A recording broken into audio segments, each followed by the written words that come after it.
Le sujet d'aujourd'hui est un mixte en fait entre un sujet de stratégie et un sujet d'organisation. Et c'est quelque chose, on va essayer, j'espère qu'on pourra faire quelque chose en atelier parce qu'on est quand même dans les prémices de nouvelles organisations qui vont découler de la crise actuelle. Donc, on a essayé avec Natacha, ma collègue qui est aussi présente en vidéo, mais qui est là aujourd'hui, de débaucher un certain nombre de choses que je vais dérouler avec vous, en sachant qu'il y aura bien entendu un temps réservé pour les questions-réponses. Alors, je vais partager mon écran. Voilà. Hop. Est-ce que vous le voyez tous bien? Normalement, oui, vous voyez un bateau. Oui. Bon, voilà. Alors, donc, on l'a intitulé vers un nouveau mode de fonctionnement et une nouvelle organisation pour tout ce qui est développement international. Effectivement, VUCA. Alors, Arnaud, il y a certains qui disent qu'ils n'entendent pas très bien. Donc, je te le dis. Peut-être en mode micro, c'est peut-être. Ah ouais, je vais mettre un autre.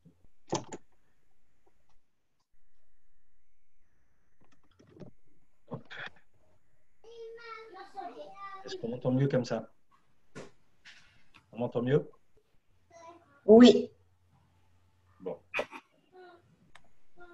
Voilà. Donc, certains ont peut-être vu la vidéo que j'ai pu poster sur VUCA. VUCA, c'est un titre, quelque chose qui a été créé à la fin de la guerre froide, vous voyez, donc ce n'est pas récent, mais c'est particulièrement adapté à la période actuelle. Donc, je vous le refais très, très rapidement, mais VUCA, terme anglais, veut dire que tout devient de plus en plus volatile, incertain, complexe et ambigu. Ce qui est effectivement, du coup, très, très embêtant en termes de stratégie, parce que dès que c'est incertain, que c'est complexe et en plus c'est ambigu, c'est très difficile à la fois de faire des analyses et de tirer des conclusions. Et donc, sans analyse et sans conclusion qui ne soient pas ambiguës, très, très difficile de se projeter, en fait, dans le futur. Et donc, le terme VUCA est beaucoup repris. C'est typiquement ce à quoi on fait face aujourd'hui. Alors, ce que j'avais prévu de faire peut-être en petit groupe, mais on le fera plus tard, c'est on peut commencer par des choses très simples. Qu'est-ce qui est sûr et qu'est-ce qui n'est pas sûr aujourd'hui? Alors j'ai essayé de le faire, mais c'est une proposition, on pourra en reparler tout à l'heure. Ce qui est sûr, vu d'un autre côté, c'est qu'il y a moins de voyages. Alors on sait qu'il n'y a plus de voyages même aujourd'hui. Il y en aura, je parle de voyages d'affaires surtout, et il y en aura probablement moins à terme. Ce qui est certain aussi, c'est qu'il y aura de nouvelles destinations. Quand je dis des nouvelles destinations, c'est que les cartes du jeu du développement international vont être en partie rebattues, c'est-à-dire qu'il y a des pays qui sont plus fragilisés que d'autres, d'autres qui vont remonter plus vite que d'autres, là encore. Donc, tout ça va être un petit peu, l'ordre va être un petit peu chamboulé. Il y aura probablement aussi de nouveaux types de partenariats. On aura peut-être d'autres types de clients, on va voir arriver des nouveaux systèmes de partage d'informations, de travail ensemble. Donc, ça va forcément évoluer. Et avec, bien sûr, le corollaire, c'est des nouveaux modes de fonctionnement. Par contre, qu'est-ce qu'on ne sait pas? Quand va-t-on revenir à une situation plus normale? Alors déjà, le terme normal, et j'en discutais avec Natacha hier, ça veut dire quoi? En tout cas, ce qu'on peut probablement dire aujourd'hui, c'est qu'on ne va pas revenir dans le monde d'avant. Ce n'est pas possible. On va se retrouver vers une situation différente. Donc, est-ce qu'elle sera normale? Ce n'est pas évident. On est sur une grosse zone d'incertitude à ce niveau-là. Alors, ce qui vient régulièrement aussi, c'est dire, tiens, mais il y a peut-être des opportunités. Dans quel état sont mes concurrents? Et c'est un vrai sujet. C'est d'ailleurs dans quel état sommes-nous et dans quel état sont nos concurrents? Parce que ça va changer totalement le positionnement entre les différents acteurs. Mais de façon plus prosaïque aussi, on oublie de réfléchir à quel est l'état de mes clients. Parce qu'en fait, même si on a encore un chiffre d'affaires à l'export, je suppose que la plupart des personnes n'ont pas encore fait d'études approfondies pour savoir dans quel état ils sont. On les a peut-être appelés, ils ont peut-être dit oui, ça va à peu près, ou ça va être dur, ça va passer, mais on ne sait pas encore comment ils vont s'en sortir. Est-ce qu'ils auront les moyens de continuer à se développer, à honorer les commandes et voire même parfois de nous payer. Donc ça, c'est important. Et puis on le voit globalement, sans que ce soit trop anxiogène, bref, le marché a changé. Ça, c'est un fait, le marché a changé. Donc comment a-t-il changé? C'est ce qu'il faudrait essayer de savoir. Du coup, voilà, on a essayé de regarder quels sont les scénarios à faire. Parce qu'en fait, selon les scénarios, on va avoir probablement derrière une stratégie un petit peu différente. Donc, vous voyez, on a fait un axe de temps, le temps court et le temps long en bas, et puis des hypothèses avec peu de changements et beaucoup de changements. Alors, ce qu'on a positionné dans les 4 cases ABCD, c'est vraiment quelque chose fait assez vite et qui sont des axes de réflexion. Mais par exemple, si on a un marché peu transformé et que ça va revenir à peu près à la normale rapidement, c'est ce qu'on voit en case D, c'est sûr, on va rester sur une organisation, on peut rester sur une organisation à peu près identique, pouvoir s'adapter et surtout rechercher l'optimisation de l'organisation pour rester rentable sans compromettre la qualité. Et si possible, parce qu'il y aura peut-être des changements dans le positionnement compétitif, concurrentiel, pardon, on va essayer de rester leader pour essayer d'imposer un prix et de garder un certain nombre de marges. Si par contre, on est sur un marché qui a peu de changements, mais en fait, quand même, on est sur un temps long en plus, c'est sûr que c'est peut-être le moment, si, donc en case C, si on voit qu'on a une position plus favorable qu'avant, ce qui est possible, paradoxalement, il faut peut-être envisager des investissements importants pour appuyer les stratégies gagnantes qu'on va mettre en place. Hein. On peut ressortir plus fort que d'autres acteurs. Et donc, dans ce cas-là, c'est un scénario assez favorable sur lequel il va falloir accélérer et du coup, par exemple, avoir une organisation commerciale solide afin de pouvoir monopoliser et remplir tous les canaux de distribution et augmenter sa part de marché. Tout en continuant, bien sûr, à travailler les facteurs de différenciation. Alors ça, c'est à peu près confortable. Mais si on passe dans une zone moins confortable, donc en fait en haut, donc on va se retrouver par exemple en case A, sur un marché qui va être transformé, mais qui va évoluer, somme toute, assez lentement. Donc là, on sait que c'est le moment de travailler la proposition de valeur. Comme tout a changé, il va falloir essayer de regarder dans ce nouveau marché, quel est le plus de valeur que j'apporte au marché et comment je vais le travailler et le proposer. De la même façon, une fois qu'on a compris ce marché qui risque donc de se transformer, mais sur une période qui risque d'être assez longue, c'est-à-dire que ça va rester, on va rentrer à nouveau dans une homéostasie, donc il y aura un petit peu de certitude dans ce nouveau marché. Du coup, on peut faire des innovations. Du coup, il est intéressant de faire de la veille stratégique, d'analyser bien les concurrents et d'investir dans les réseaux de partenaires, bref, de travailler ce nouveau positionnement sur un temps long. Beaucoup plus embêtant, c'est la case B. Parce que là, ça veut dire qu'on est sur un marché volatile où il s'agit d'aller chercher des opportunités, mais ce positionnement stratégique risque de devoir évoluer à nouveau parce qu'on est persuadé ou parce qu'on voit que peut-être d'autres crises vont arriver et qu'on rentre dans un monde tellement VUCA qu'on est sur quelque chose de totalement mouvant. Alors, si c'est le cas, si c'est le scénario qui ressort, on sait déjà qu'il faudra en gros avoir une stratégie particulièrement flexible, avec une feuille de route donc flexible, une organisation le plus agile possible, et que l'innovation technologique ou l'innovation même commerciale doit être au cœur de la stratégie, parce que c'est ceux qui vont être les plus agiles et les plus à même de proposer des solutions qui auront une chance de s'en sortir. Donc, vous voyez, c'est simplement un axe de réflexion simple, une petite grille qui a été faite pour apporter en fait des éléments de réflexion. Alors, dans ce type d'environnement extrêmement perturbé, ce qui est important, et Natacha et moi, on attache beaucoup d'importance à ça, c'est l'intelligence économique. Alors, Natacha, tu veux prendre la parole, peut-être, expliquer ces 2 slides? Oui. Bonjour à tous. Je m'excuse, malheureusement, ma caméra, je ne sais pas qu'est-ce qui se passe, mais elle ne marche pas, donc je présente mes excuses. Mais vous pouvez m'attendre, j'espère. Oui, vas-y. Donc, en fait, concernant l'intelligence économique, dans ce temps que le monde il est instable, il est tout le temps volatile, l'intelligence économique elle est très importante parce que à ce moment-là, on a besoin de se renseigner encore plus sur nos concurrents, sur les mouvements qui se passent sur le marché. On a besoin d'influencer, donc avoir l'outil d'influence aussi et avoir l'outil de protection.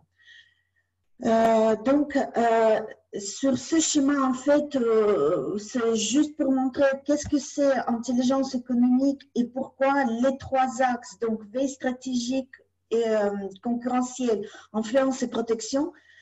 ils sont importants dans ce temps parce que, en fait, l'entreprise, elle a besoin d'avoir les avancées de ses concurrents, d'avoir tout le temps les exigences et attentes clients qui sont aussi très volatiles et qui changent tout le temps parce que l'environnement macroéconomique ou réglementaire nous dicte ça. Avoir les fournisseurs, en fait, avoir l'information sur nos fournisseurs, sur le prix, sur la qualité, sur le délai, avoir bien évidemment la bonne vision sur la réglementation qui se change très souvent et avoir en fait bien évidemment les tendances politiques, macroéconomiques et légales. Juste sur la protection par exemple et la veille stratégique, il faut bien voir que dans un environnement incertain, c'est un environnement qui est beaucoup plus agressif, notamment au niveau concurrentiel. Et protéger ces données, faire attention à l'innovation, au fait que, en fait, la plupart des acteurs les plus dynamiques vont essayer d'être beaucoup plus à l'écoute de leurs concurrents et du marché pour réagir. Donc, il faut être à la fois en position offensive, mais également en position défensive. Peut-être passer à la slide d'après. Vas-y, tu peux continuer. Et donc, grâce à l'intelligence économique, on peut, qu'est-ce que ça apporte? En fait, l'intelligence économique, ce n'est pas seulement un outil de veille, etc., mais c'est aussi le système qui va réunir en fait les personnes, donc ressources humaines, ressources technologiques et aussi les process. Et tout cet ensemble, via l'intelligence économique, en fait, et ce qu'on appelle aussi knowledge management, donc l'intelligence collective, manager, ça nous permet à l'entreprise d'avoir en fait ou d'aller vers le leadership, de proposer toujours l'offre et services innovants, de gagner, et c'est ça qui est très important en fait, surtout dans le monde volatile, gagner en temps, donc time to market qui devrait être plus rapide, assurer notre rentabilité, avoir le retour sur l'investissement plus rapide et bien évidemment de soutenir la croissance, donc d'abord garantir la croissance et de la soutenir pendant, en fait, sur le marché qui reste volatile et complexe. En gros, ce qu'il faut comprendre, c'est que ne serait-ce que pour analyser, comprendre le marché dans lequel on est, mais aussi pour être capable d'aller chercher les informations qui vont nous permettre d'alimenter notre stratégie et ensuite de suivre et de protéger notre positionnement, dans les périodes difficiles, l'intelligence économique, ce n'est pas qu'un grand mot, c'est vraiment un outil très stratégique. Et toutes les entreprises technologiques ou un peu sensibles ont toujours utilisé cet outil de façon assez intensive. Et bon, c'est quelque chose qui va forcément se développer encore plus dans nos PME et ETI françaises. Alors, ça, c'est un schéma qu'on a créé exprès pour vous ce matin, qui est assez intéressant. C'est qu'on a vu notamment, il n'y a pas longtemps, dans une présentation HEC, comment était auparavant la chaîne de valeur. Et on voit que dans un monde qui était extrêmement globalisé, on voit que la R&D, les sales et l'after-sales étaient faits en interne, alors qu'une grande partie du manufacturing et de la logistique était externalisée. Alors, en quoi la crise actuelle peut impacter ce modèle-là? Alors là encore, c'est un axe de réflexion. On a pris bloc par bloc, on a essayé de réfléchir. La R&D, par exemple. Alors la R&D, le premier réflexe, c'est de dire, bah non, c'est sensible, il faut qu'on le garde. Oui, sauf que tout ce qu'on voit émerger aujourd'hui, c'est qu'il y a un besoin à la fois de travailler beaucoup plus en amont et également beaucoup plus en local. Or, une partie de la R&D, parce que c'est un grand mot, R&D, on aurait pu dû mettre en fait innovation, se fait aussi en local, parce qu'une partie de l'innovation se fait par rapport à l'adaptation d'un produit et d'un service aux besoins locaux. Donc, si on veut exporter et être présent dans des zones telles que l'Asie, les Amériques ou même l'Afrique, on sait qu'il y a un peu d'innovation à faire. Donc, on peut choisir de tout faire à distance, mais d'ailleurs, les grands groupes le font déjà. Il y a toujours une partie de l'innovation qui se fait en local, au moins la partie adaptation de produits. Donc, vous voyez, même la R&D, je pense qu'il peut y avoir une tendance à essayer de la faire en local. Alors, le manufacturing, oui, on a tous envie qu'une grande partie qui est la relocalisation d'industrie en France. On sait aussi que c'est impossible. C'est impossible, le monde entier était fait d'une telle façon. Qui accepterait aujourd'hui qu'on produise des produits de grande consommation dans des usines gigantesques, dans des conditions humaines qui ne sont pas toujours faciles, un facteur de pollution incroyable comme il peut y avoir dans d'autres pays? Donc, on s'est un peu voilé la face, mais ça, on n'accepterait pas non plus que ce soit en France. On ne peut pas tout faire en France. Donc, de toute façon, il faut peut-être essayer de rapatrier ce qu'on peut rapatrier, ce qui est sensible, que ce soit en technologie ou en design, enfin bref, tout ce qu'on a envie de protéger, mais on ne pourra pas tout faire. Donc là aussi, on va voir apparaître des modèles un peu plus mixtes.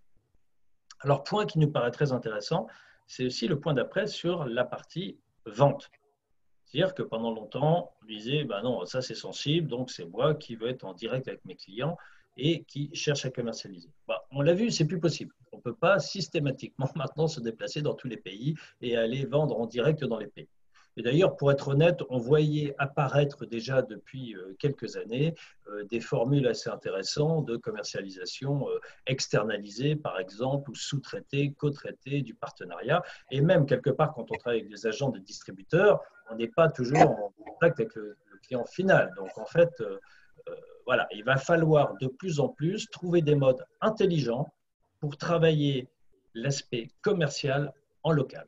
Et on y reviendra tout à l'heure, parce qu'il y a plusieurs façons de le faire. Alors, bien sûr, la partie logistique, bon, je ne suis pas spécialiste de logistique, mais il y a peu de choses qui vont changer, je pense, par rapport à ça à terme dans l'organisation. Et puis, par contre, la prévente, c'est un peu comme la vente, hein. Si on est très présent dans des marchés et si le côté local est important, bah, de la même façon, on va vouloir qu'elle soit de plus en plus faite en local. Et ça, c'était déjà une tendance. Donc, ce qu'on essaie de voir, c'est que la chaîne de valeur va quand même être assez fortement impactée parce qu'il y aura une prime au local et que la seule façon de servir le client dans des conditions optimales en termes de délai, en termes de qualité, en termes d'adaptation du produit, sera de le faire en local. Alors, c'est clair, on ne pourra pas le faire, on peut pas le faire dans tous les pays. Aucune entreprise, ou alors des très très grosses, peut se permettre d'être dans les 190 pays dans le monde. Ce n'est pas possible. Donc, il va falloir faire des tris. Du coup, si on revient un petit peu à ce format, à cette notion de VUCA, qu'est-ce que ça peut vouloir dire? Alors, en gros, c'est que ça implique forcément de retravailler la vision. Parce que le monde étant différent et extrêmement instable et risque de le rester pendant un bout de temps, il faut avoir une vision assez forte en fait de que veut faire mon entreprise, sur quoi elle veut se positionner, quelle est la promesse au client, quelle est la chaîne de valeur. Donc la vision au départ doit être très forte de la part du dirigeant, en disant voilà, c'est là qu'on veut aller. Alors, on ne peut pas, comme avant, analyser avec beaucoup de certitude, mais par contre, il va être crucial de passer du temps dans les entreprises pour comprendre les changements, pour comprendre les implications de ces changements. Et c'est ça qui va permettre de faire émerger ce qu'on voit en dessous, une sorte de clarté. Et cette clarté va permettre ensuite de pouvoir se concentrer sur les priorités et donc de faire des plans d'action.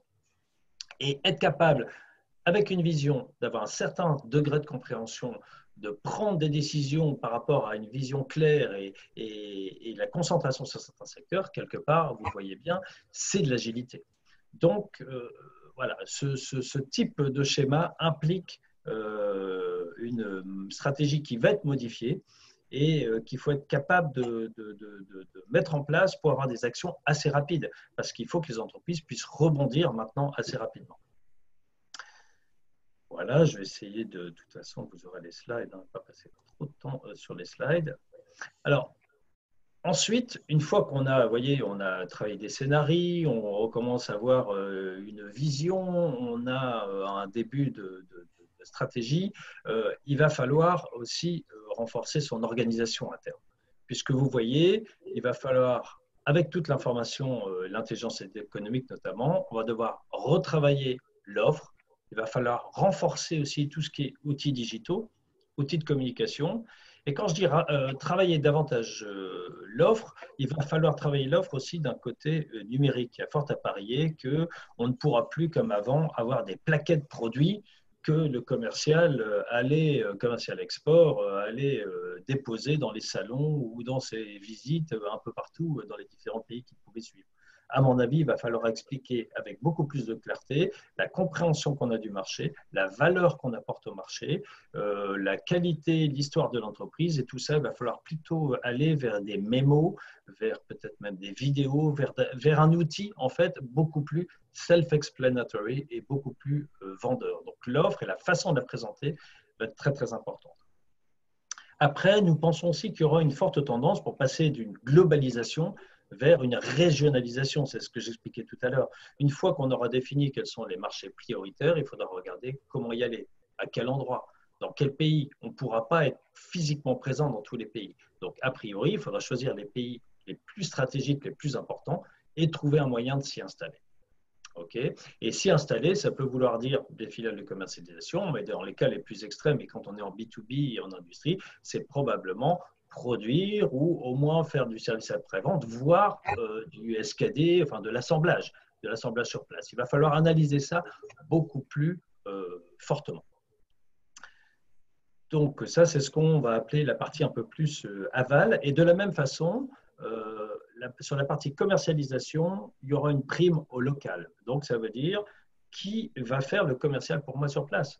Est-ce que c'est une filiale commerciale que j'ai créée? Est-ce que c'est mon partenaire? Est-ce que c'est mes agents? Est-ce que c'est mes distributeurs? Est-ce que c'est un VIE? Est-ce que c'est quelqu'un que je mets en portage?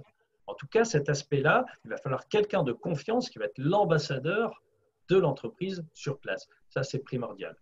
Ce qui implique aussi, et en vrai, c'est le dernier point sur la partie aval, qu'il y aura un suivi relationnel à distance et un reporting extrêmement pointu et probablement différent de ce qu'on fait aujourd'hui. Donc, il faudra réinventer, ou si ce n'est pas réinventer, en tout cas adapter.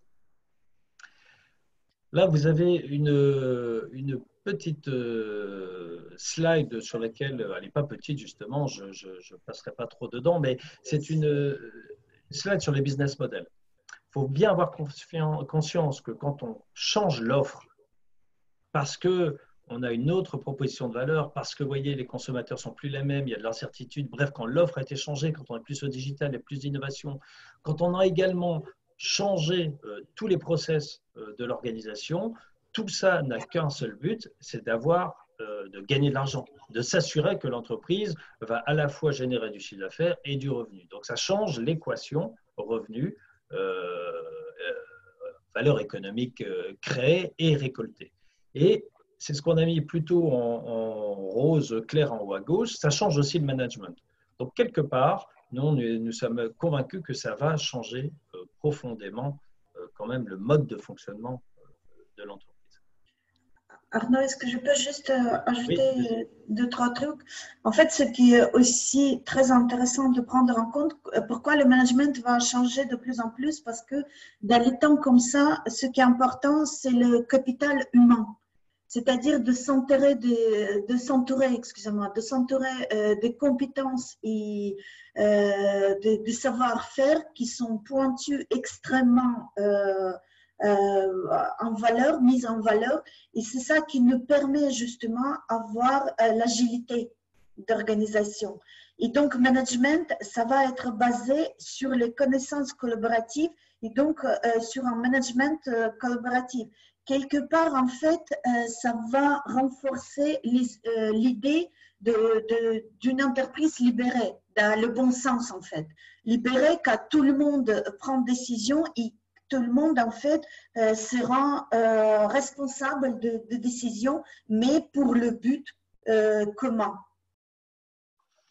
Oui, effectivement, vas-y. Du coup, en fait, les valeurs qui seront proposées, les valeurs qui seront livrées et les valeurs qui seront récoltées, ils vont en fait changer. Bien sûr, l'existence de toute entreprise, c'est la richesse qu'on partage, mais c'est voilà, la richesse, elle peut être justement encore plus importante dans sa valeur et dans sa volume, en fait, si on peut dire comme ça. Oui, mais c'est vrai que sur le capital humain, il y aura probablement beaucoup de changements, parce que même si on fait de la commercialisation un peu plus à distance, une organisation différente, si on met beaucoup plus d'emphase sur l'intelligence économique, tout le personnel en charge, notamment de l'export, risque de devoir développer des compétences différentes.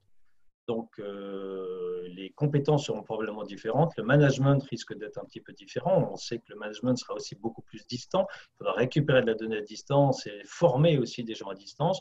Donc, il y aura des changements assez profonds aussi au niveau du management. Alors, afin de pouvoir échanger un petit peu après, on a fait une conclusion assez simple aussi sur les points les plus importants. La situation actuelle pousse en fait quand même à définir des scénarios. Alors, ils sont propres à chaque entreprise. C'est en fonction de l'évolution qu'on peut imaginer de sortie de crise, quel est l'impact sur mon entreprise.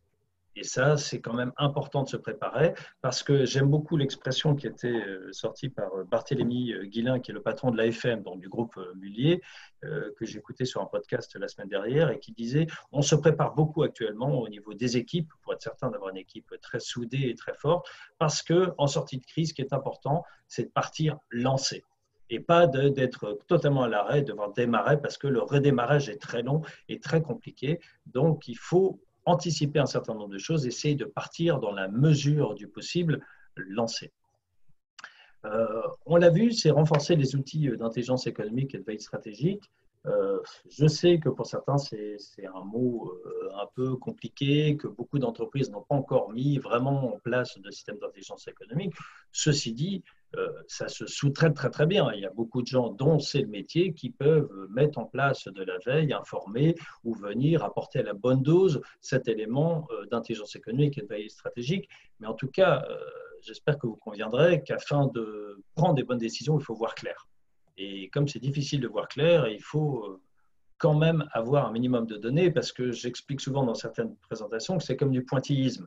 Mais si on n'a pas suffisamment de points sur notre tableau, on ne voit pas assez clair. Et quand on ne voit pas assez clair, c'est difficile d'être rassuré, d'embarquer tout le monde et de se lancer dans une direction.